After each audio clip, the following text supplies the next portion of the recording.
Hello, welcome to another one of our organic chemistry lecture series, right?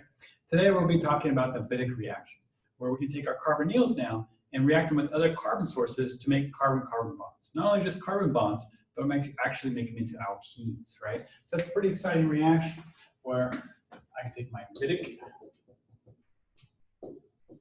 reaction,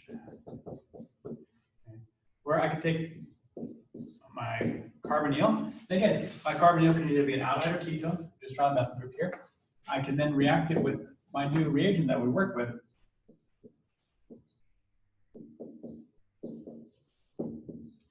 This reagent here, this is going to be known as our wittig reagent.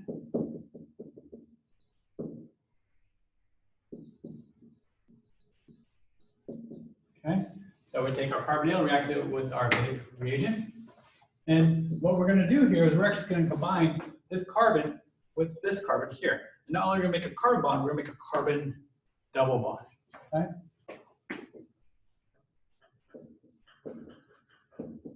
Right? So it sounds like a pretty exciting reaction in terms of what we can do now. We can start putting together carbon groups, right? Make carbon-carbon bonds. It's always exciting to do that in organic chemistry. It's very important reactions. But to do this reaction, we're going to have to talk a little about the wittig reagent and how we can make this reagent. Once we know how to make the reagent, then we can spend some time doing the wittig reaction itself, right? So let's look at the wittig reagent by itself and just kind of talk about it a little bit. So if we look at our wittig reagent, I'll draw it down here again.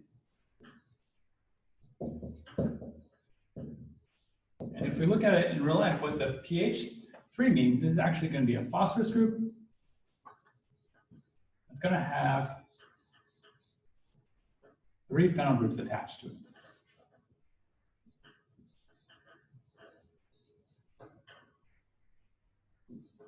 Right? So we have this triphenyl phosphorus group, and then we're going to have this group attached here. So this is where we draw the structure of it, right? And what we can see here, if we draw a resonance structure of this, electrons are going to move to the carbon. And we'll just draw them back as pHs, which means phenyl.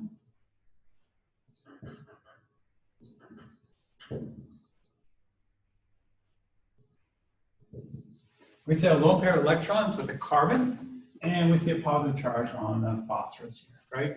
And in this form here, we have a positive and negative charge next to each other. That's going to be our ellipse. Okay? And so what we see here, when we see this structure shown here, we see that carbon is going to be fairly nucleophilic, right? It's got a lone pair of electrons, so very nucleophilic. Our phosphorus group has a positive charge on it. Now, generally what we see, we can draw a resonance structure of this one where everything's stable, there's no charges on this one, or we can draw in this form here where we have a positive charge on the phosphorus and negative charge on the carbon.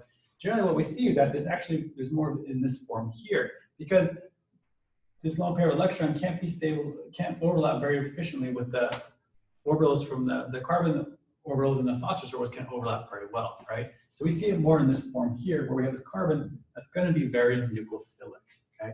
That carbon is going to be very nucleophilic, which is good, because this is the carbon that's going to do what? It's going to attack that carbon of our carbonyl. And we know that carbon is what? It's going to be electrophilic. So we can see those two groups coming together, okay, and attacking each other. And so that's what we're working on. So we'll work on a little bit now.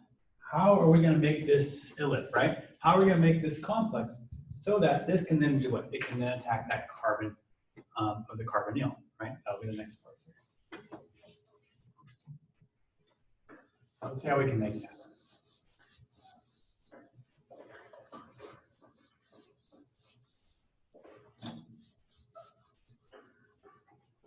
All right, so our first step to making this is taking triphenylphosphine, and we're going to react it with some type of alkyl halide, right?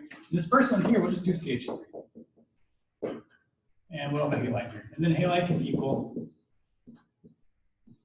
generally our halide is going to either be a bromine or a chlorine, right? And we have a lone pair of electrons here because they're going to attack carbon, and we're going to take off the halide, right? And again, this looks very familiar. Have we seen this before? Yes, we have. We've seen this quite a few times, right? It comes in and attacks, kicks off the halide all in one step. It's going to be a what?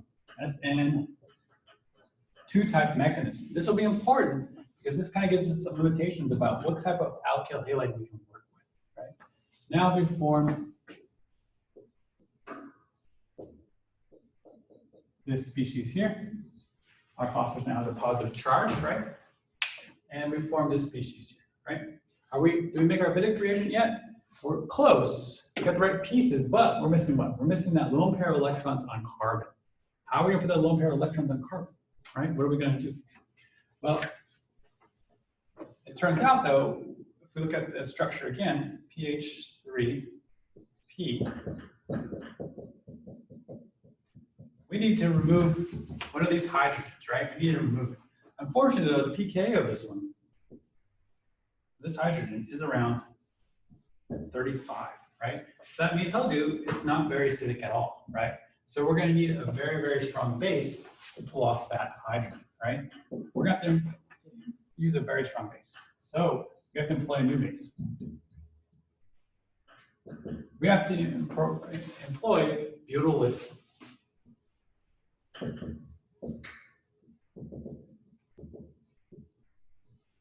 We have to use butyl lithium, right? And what's nice about butyl lithium, you can tell it's already, it looks kind of funny, we have a carbon bonded to a lithium. This is actually very, very partially negative. This is very, very partially positive, right? That bond is essentially, it's almost ionic, right? It's very, very, very ionic, meaning that this carbon is very nucleophilic and has a lone pair of electrons that can attack things, right? And so we use our butyl lithium. You can abbreviate this as butyl. So this is a very, very strong base. And we're going to take this, and we're going to take this group here. We're going to attack the hydrogen. We're going to take that hydrogen, and it's going to take the hydrogen away, and electrons will go back to the carbon. Here's a positive charge there. And that way we can generate what?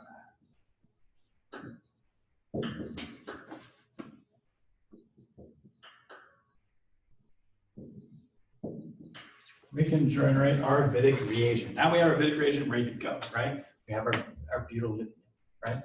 Reacting with our intermediate here to generate our wittig reagent, our illith, right? Now we're all ready to go. Now we have our wittig reagent, and we can then use this for our chemistry, right?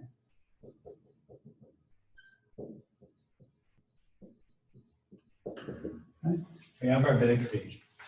Now, we do have some limitations as we talked about here, right? Remember, with this triphenylphosphine, it's only going to attack, since the SN2 reaction, it only attacks primary and secondary alkyl halides, right? That's all we can work with, right? So that's something we have to keep in mind.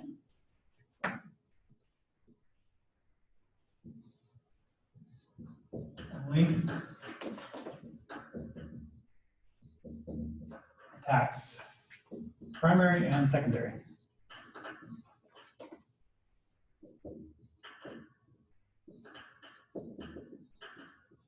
Okay, so remember, the best it's going to do is primary. Secondary ones, it'll work. It's just a lot slower. Okay, but we do primary and secondary alkyl halides that we can attack to form our wittig reagent, right? And this is our first step, so we need this step to work, okay, right? So we can make that. Okay? And so now we can make all different types of wittig reagents, whatever we want to make, right? And so if we look at this in terms of a synthetic method, just to be clear on this.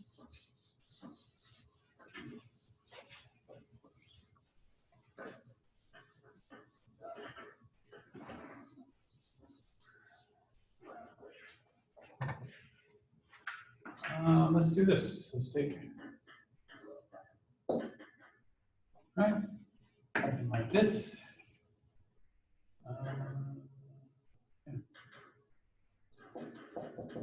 Let's take an OH.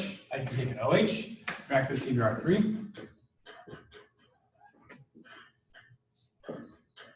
Bromine like that. And then now I can do PPH3 and the second step is butyl lithium to generate what?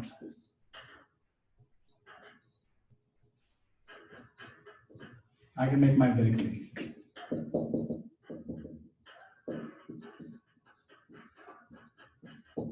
Right? And then I can make my wittig reagent. Then I can take this wittig reagent. And now we can react with different carbonyls, right? In the next video, we'll talk about then let's take our wittig reagent and now react it with carbonyls. Okay? So you can see that a synthetic application of this one is that once we get to alkyl halides, we can make our wittig reagent, and then we can react it to carbonyls, right? Our new bonds. We'll talk about that in the next video. Thanks.